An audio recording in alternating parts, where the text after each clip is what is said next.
Subscribe कीजिए बिन Nasir network को और हमारी फैमिली का हिस्सा बनिए। शहरियर चलता हुआ इसके पास बेड पर बैठा। बीवी नरमी से उसे पुकारा। उसकी आवाज से हुरिया की नजरों से सांस टूटा। उसने खाली निगाहों के साथ शहरियर को देखा। ब्लैक करते शलवार में वो आज संजीदा था, इसलिए ज्यादा हैंडसम लग रहा था। इसे देखकर हुरिया को फिर से बहुत सारा रोना आया।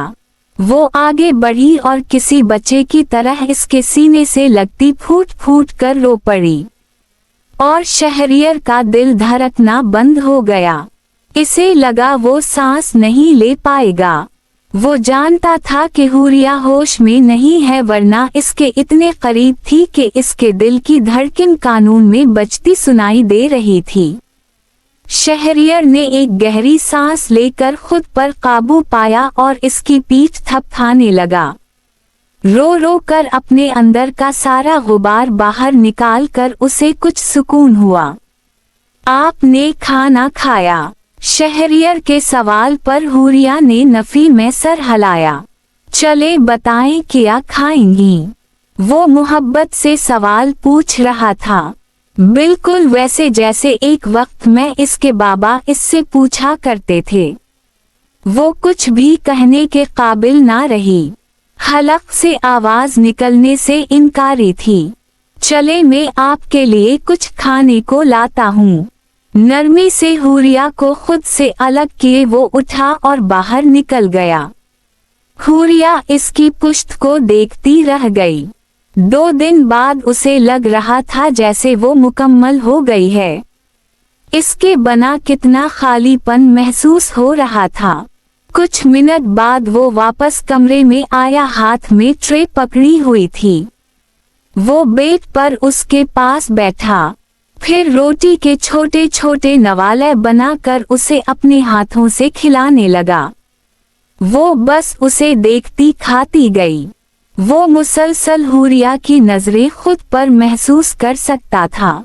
चेहरे पर मुस्कुराहट नमूदार हुई। इसे खाना खिलाने के बाद शहरियर ने ट्रे साइड पर रखी। ये क्या हुलिया बना रखा है? चले जल्दी से कपड़े चेंज करें, अपने बाल बनाएं, फिर वापस चलें मेरे साथ। आपके बना वो हवेली मुझे काट खाने को दूर रही है बीवी। इसके लहजे में कुछ इल्तिजा थी। हुरिया की आंखें नम होने लगें। अपने बाप के बाद वो इस शख्स को हरगिज भी खोना नहीं चाहती थी। हाँ, इसे मियाँ बीवी के रिश्ते के बारे में ज्यादा इल्म नहीं था, मगर ये शख्स जब जब उसके आसपास होता था उसे सुकून महसूस होता था। वो बेड से उठी, अलमारी खोलकर अपना सबसे अच्छा ड्रेस बाहर निकाला। ये वो कपड़े थे जो उसके बाप ने इसे बना कर दिए थे। वो पकड़े वॉशरूम में चली गई। कुछ मिनट बाद वो ड्रेसिंग के सामने खड़ी अपने बाल गुंगी कर रही थी। शहरियर ने बेड पर पड़ी इसकी खानदानी चादर उठाई और इसके गर्द ओढ़ी। वो बुआ और मारिया से मिलकर इसके साथ वापस हवेली आ गई। पता नहीं सोनिया अब कौन सी नई साजिश कर रही थी, मगर फिलहाल वो खामोश हो गई थी। हुरिया भी आहिस्ता आहिस्ता नॉर्मल होने लगी थी, मगर वो अपने बाप को कभी भी भूल नहीं सकती थी। हॉस्पिटल में कोई इमरजेंसी केस आ गया था। किसी का एक्सीडेंट हुआ था, इसलिए शहरियर आज हॉस्पिटल चला गया था। वो कमरे से बाहर निकली। शहरियर की गैर मौजूदगी में वो कमरे में ही बंद रहती थी। पानी का जुग खाली हो गया था। इसे प्यास लगी थी, इसलिए जुग पकड़ती वो किचन में आई। दोपहर का वक्त था, हवेली सुनसान थी। वो पानी का जुग भर कर वापस पलटी जब इसके सामने सोनिया आकर खड़ी हुई। हुरिया के चेहरे पर खौफ के असरात नुमाया हुए। सोनिया के चेहरे पर पुरस्कार मुस्कुराहट थी। वो आगे बढ़ी और किचन का दरवाजा बंद किया। हुरिया को अपनी जान निकलती हुई महसूस हुई। वो जैसे जैसे उसकी तरफ बढ़ रही थी, हुरिया खौफ से पीछे कदम ले रही थी। तुम्हें क्या लगा था मुझसे शहरियर को छीन लोगी, मेरी जगह हासिल कर लोगी? वो कमरा और इसका मकीन सिर्फ मेरा है। गुस्से से एक एक लफ्ज अदा करती वो चूल्हे तक आई, फिर चौल्हा जलाया। हुरिया के चेहरे पर डर बढ़ता जा रहा था।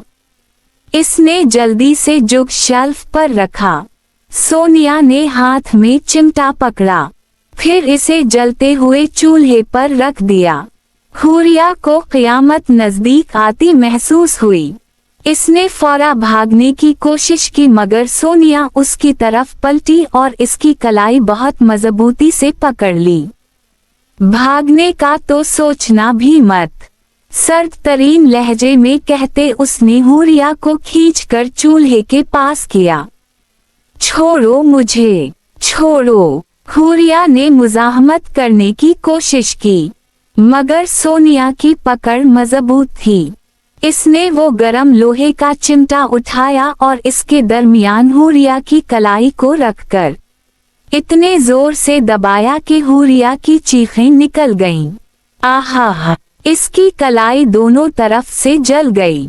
हुरिया को लगा किसी ने उसकी रूह को जिस्म से जुदा कर दिया है। वो इतनी जोर से चीख रही थी कि हवेली के दरवाज़े दीवार हिल गए। शहरियर जो हवेली में दाखिल हो रहा था, हुरिया की चीखें सुनकर फौरा किचन में भागा। दरवाजा खोलकर जैसे ही अंदर दाखिल हुआ, सामने ही वो अपनी कलाई को हिलाते हुए दर्द से तड़पती हुई रो रही थी। किसी ने शहरियर का दिल मुट्ठी में दबोचा। वो भागता हुआ इसके पास आया। बेयकीनी से इसकी कलाई देखी, जिसकी जल्द तक जल गई थी और इस पर सुर्ख निशान बन गया था। ऐसा लग रहा था जैसे अंदर तक मांस के साथ गोश्त भी जल गया था। शहरियर को सामने देखकर कुछ पल के लिए तो सोनिया घबराई थी। शहरियर ने हुरिया को पकड़ा, मगर वो दर्द को मजीद बर्दाश्त न कर पाई और होश व हवास से बेगाना हो गई।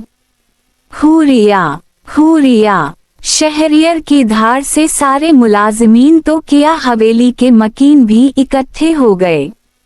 वो फौरा उसे बाहों में उठाकर अपने कमरे की तरफ भागा था। चची और लाइबा ने भी शहरियर की सुर्ख आंखों को देखा।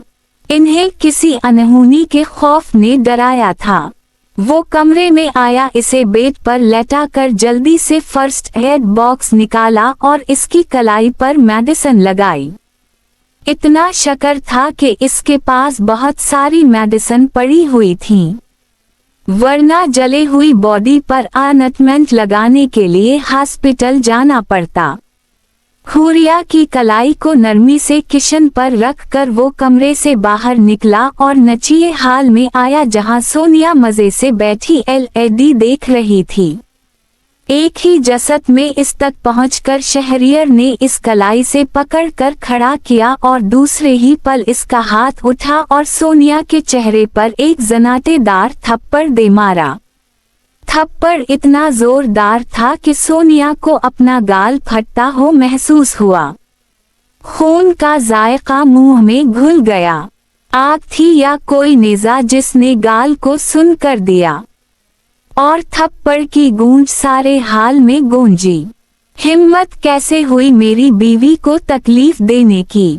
वो बोला नहीं था, चीखा था।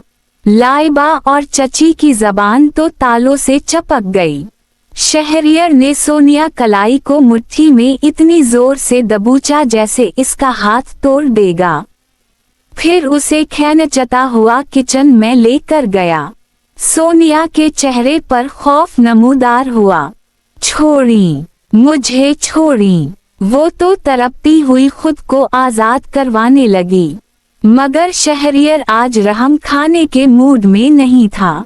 उसने भी उसी तरह सोनिया की कलाई को जला दिया जैसे उसने हुरिया की कलाई को जलाया था। सोनिया भी उसी तरह अब चीख रही थी। आहा! मगर शहरियर को कोई फर्क ना पड़ा।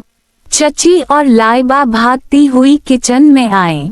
ये जख्म तुम्हें हमेशा याद दिलाएगा कि शहरियर सुल्तान सिर्फ हुरिया शहरियर का है। आइंदा मेरी बीवी को कोई तकलीफ देने से पहले अपना अंजाम याद रखना। नफरत और हिकारत से कहते वो वहां रुका नहीं और किचन से निकल गया। लाइबा को जिंदगी में पहली बार शहरियर से जौफा महसूस हुआ तो वहीं चची को भी सांप सूंघ गया। सोनिया तड़पती हुई दर्द से चीख रही थी। जो दूसरों पर दीन नहीं करते उन पर भी रहम नहीं किया जाता। To be continue.